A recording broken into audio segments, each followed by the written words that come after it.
Hello BookTube, it's day 9 of my review every day in May. If you want to join me on Twitter or Instagram, I will be using the hashtag REMBooks. And today I'm actually reviewing a series of comics, and it's the Moomin comic strips. So I have volumes 2, 4, or that's volume 7, and this is volume 4. Sorry, well, I guess it doesn't really matter. Those volumes anyways. And I'm not going to hold them all up. I'm just going to hold one because they're quite large and heavy books. They're written by Tove Jansson, and the later volumes are written by Lars Jansson because she passed away, and I think it's her brother took over. So basically these follow the Moomin family, which are these hippo-like creatures. I think they're better depicted on this one, actually. And their friends, which are, I guess, better depicted on this one, on the back cover. Yeah. So they're kind of strange little creatures that live in the forest and on the beach.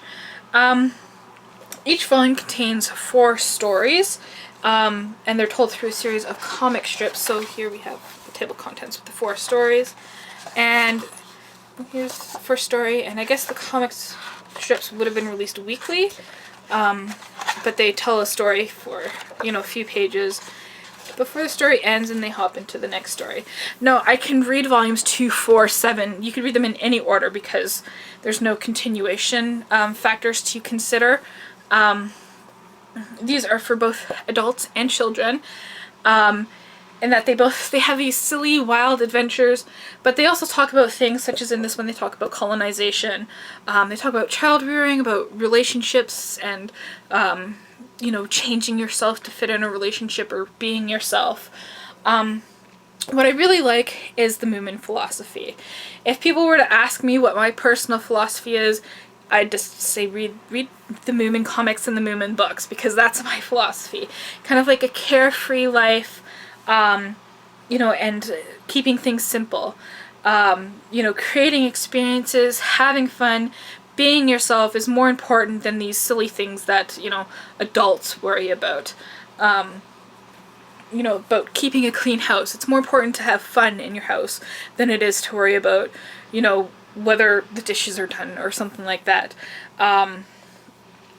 A lot of these books are also appeal to a lot of people because of the nostalgia, and that's why it appealed to me too. I encountered it first through the Moomin novels, which include Moomin Papa at Sea and Moominland Midwinter. There's a lot more, but I think those were the 2 that I really read when I was younger. And then later on I discovered that there were comics and there were TV shows and that there's like plush characters and all this other stuff around it. They're really silly, fun to read, but they're also very thought-provoking because they get you to think about things in a different way, and your attitude to things. I'm going to show you a bit of the art style. In here, it's just black and white comic strips. Kind of very silly type characters. I don't really know what I'm showing you, but I'm sure it's good.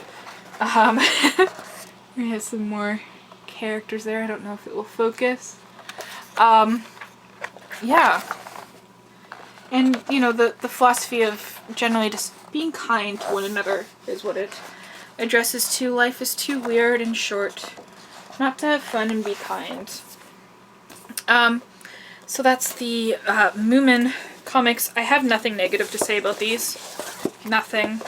Because they're just amazing. Yeah. That's what I want to say. Go check out Moomins if you haven't heard of them. I don't know what to suggest because a lot of us encountered them when we were younger. But I guess, yeah, the comic books are a good place to start. I'd say Moomin Papa's Memoirs is probably the best place to start, because that really, he's like the beginning of the family, and it establishes everything that way. So yeah, I'll shut up now. Go check these out. Moomin comics. Let me know how you first encountered Moomin. And thank you for watching.